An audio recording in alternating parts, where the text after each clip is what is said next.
Representative Srinivasan. Thank you, Mr. Chair. Thank you, Senator, for being here this morning, and thank you, Doctor, for your testimony today. Thank you. As Representative Davis said, and then you said in your testimony as well, without proper input, without public input, this bill was just passed in the wee hours of the morning and caught all of us by surprise, and obviously, the ambulatory care centers. But given that this is what we have at this point in time, are the numbers that you've given us about $103,000? That is the tax code that you now have to pay as of August to now. Is that the tax, that liability that you have at this point? We took those numbers. Thank you for your question, by the way, Doctor. We took those numbers as of what our receipts were for last year, and just applied it to how much that would have paid out, had this been in effect for a full year already last year.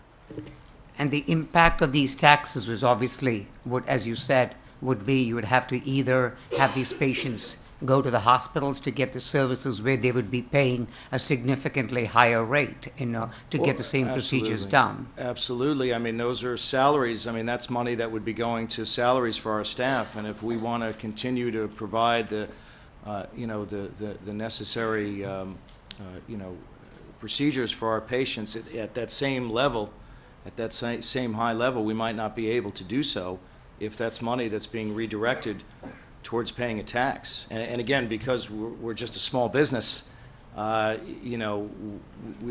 not a whole lot of ways that we can increase our revenue.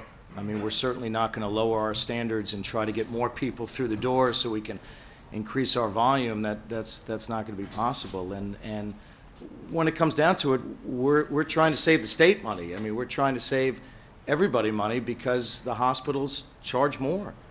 And I think patients don't want to go to the hospital. And I think, certainly no one wants to pay those higher rates, but that's what's going on. I mean, ASC is not just for GI, but for gastroenterology, but for other specialties. I mean, all of those procedures cost that much more to do at the hospitals. And it seems like if we can do it more cost effectively, that saves everybody money. The patients, all of us as taxpayers, the state. I mean, we have plenty of state employees that come and they have their procedures, and certainly they'd much rather pay our rates, I think, than the hospital rates. But if we can't survive, then those patients are going to end up having to go to the hospital. We're not going to be able to do as many patients in our center as we'd like.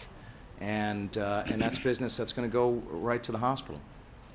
So in just a short time that this tax has become effective, and in your looking at it for a longer time frame, you think that we have compromised patient access? Is that your feeling, that we've compromised that because we are not, in as much as the costs, escalated the costs, unfortunately, because instead of being provided at Waterbury at an outpatient center, they now have to go into the hospital setting. There's no question about it. Their choices are reduced and restricted, and certainly with everything that's going on right now, patients are acutely aware of how they might not be able to get the same benefits that they had before. They might not be able to see the same physicians that they saw before. They might not be able to have the procedure, for some of our patients that are coming back for their 5-year, 10-year repeat colonoscopy. I mean, there was no problem before when they were coming to our center, and now we're telling them,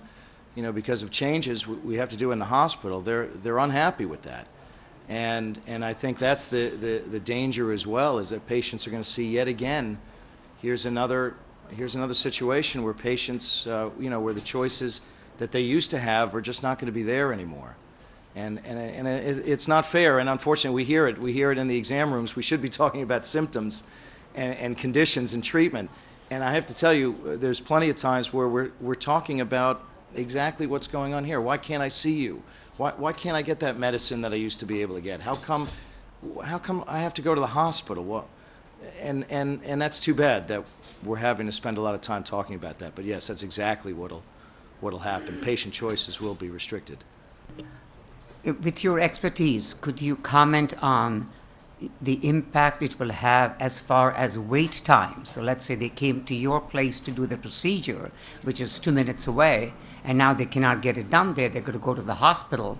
My assumption, and I just want to make sure that I'm right on my assumption, want to hear from you, is that with the limited space in terms of operating rooms and all of that available at the hospital, the wait times for these patients to get those procedures done, regardless of the cost, regardless of the distance, all of that put aside, could you comment on the patient's wait time?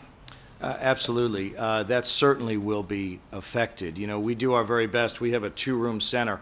That's it, just 2 rooms, and there's 3 doctors, and we do our very best to get patients in as soon as we possibly can, and many of these patients who are not well, naturally they want to get done, and they want to get done as soon as they possibly can. If we have to reduce hours because of the fact that we had to reduce staff, there's no question that's going to impact how long it'll take until they get their procedure, and we've seen at the level, you know, we certainly still work in the hospitals, and we've seen where they've made cutbacks. And we don't have as much time available to do procedures there as we used to. So it's not as if the hospital is going to have their arms open and they're going to be available to take on this overflow. They're not. And there's many more physicians that are working at the hospital, and patients will have to wait longer.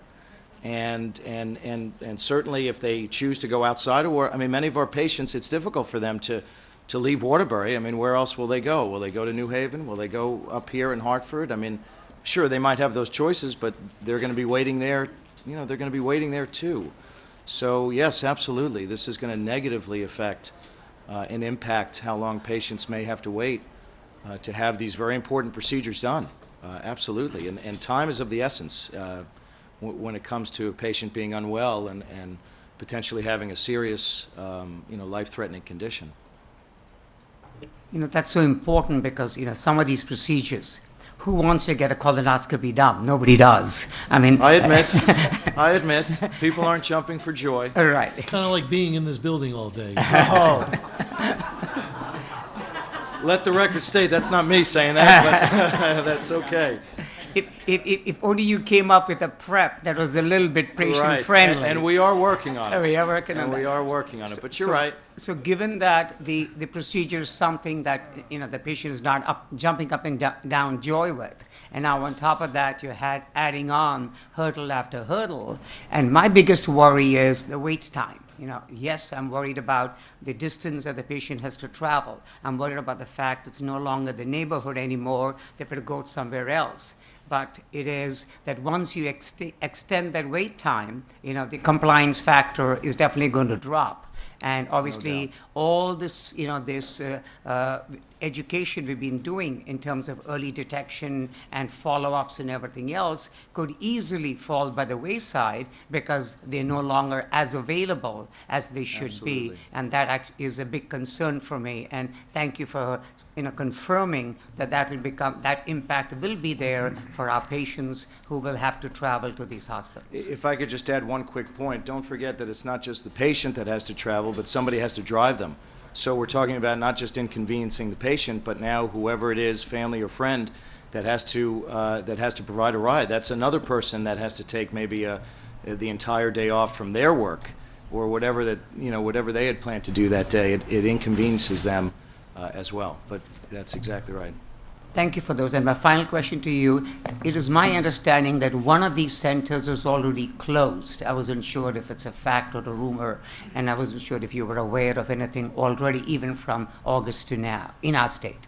I don't know for sure. I understand that there were some that were potentially in danger of doing so, but I don't know exactly which one that was affected. But it won't surprise me that we'll continue to hear that again and possibly again.